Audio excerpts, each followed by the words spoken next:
My name is Veronica Helen Hart, and I stress the Helen because there is another Veronica Hart, and you do not want to go to that website. So if ever you want to find me, Veronica H. Hart.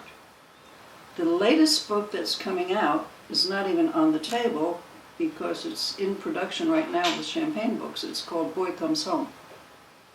It's about a young man who was kidnapped at the age of 9, taken to North Korea, and lived in a work camp for 20 years. Then his family finally rescues him, and it's about his having to adjust to Western culture again, and about what happened to his family, how it destroyed them, and how he can help mend it. The Blenders is the first series I did.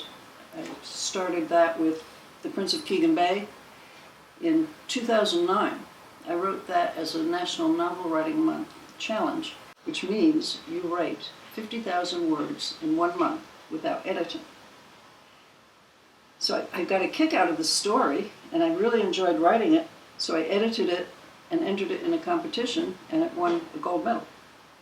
And then right after that, it was picked up by Champagne Books, which triggered this whole series. I'm on book 5 is coming out in the spring, which is The Bridesmaid.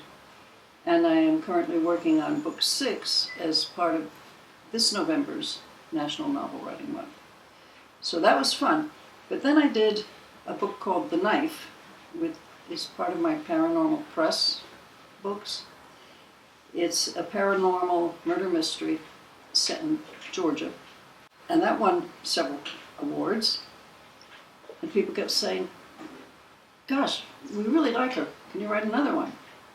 And so now I am partway through the second book in what I call the Anna Edgewater Mystery Series. And the others, all the rest are standalone books. I think I have 12 published books at this time. I love my characters in The Blenders. They're all senior citizens who gallivant around the world and solve crimes and get into trouble.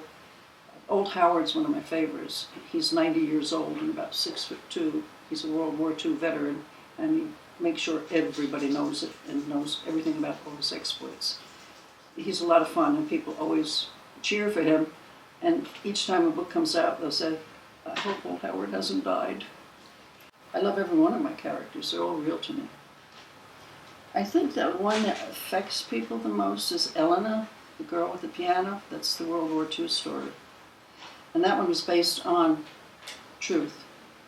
A friend that I met while in college was a Russian who was trapped with her family in Leningrad during the siege during World War II. And when she told me her story, that they actually walked from Leningrad to Germany because her father believed in the Geneva Convention and thought once they got to Germany they'd be fed and cared for. If they stayed in Leningrad, he knew they would all die. As it turned out, when you read the book, you'll find that they were captured by the Germans, but they stayed in a camp with them, a military encampment, not a prison. And the mother worked, and she made bread, and she did their laundry, and they fed them. And eventually they wound up in a concentration camp, and this is the story of how they survived. My friend was an opera singer. I made Elena a piano player.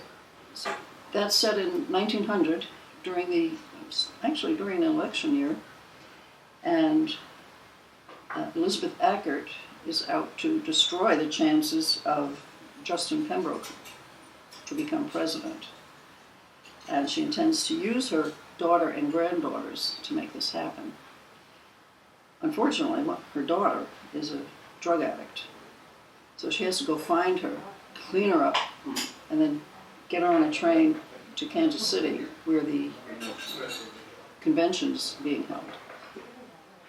That was fun to write because the research for the time period, first off, everything that was going on then is going on now. Well, it was going on when I was writing the book, where world problems, American imperialism, racial inequality, everything that was going on then was going on in the 1900s is going on now.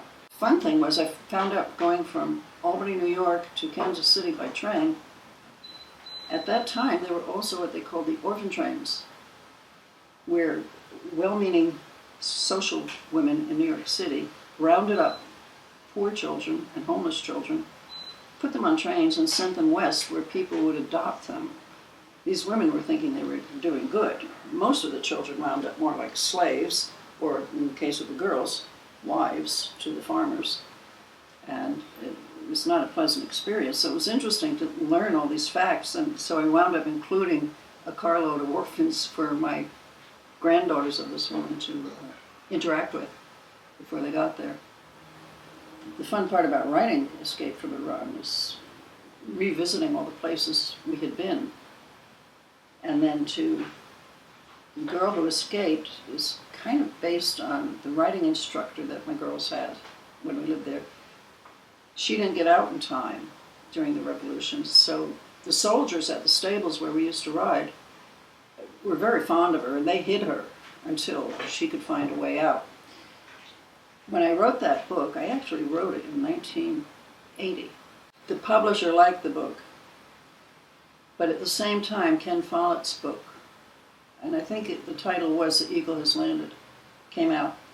And he had I did not know him, but he had his characters taking the exact same route that I had my characters take to get out of Iran. His took the same route, but right at the end of the trip, they went west into Turkey and mine went north into Russia. But the fact is, when we lived there, I lived and worked with the same people that he was writing about. So it's reasonable to concoct that escape route over the mountains. I started that as a young adult, but that seems to appeal to all ages. And that's it. You can find them on my website or email me directly if you want a signed copy.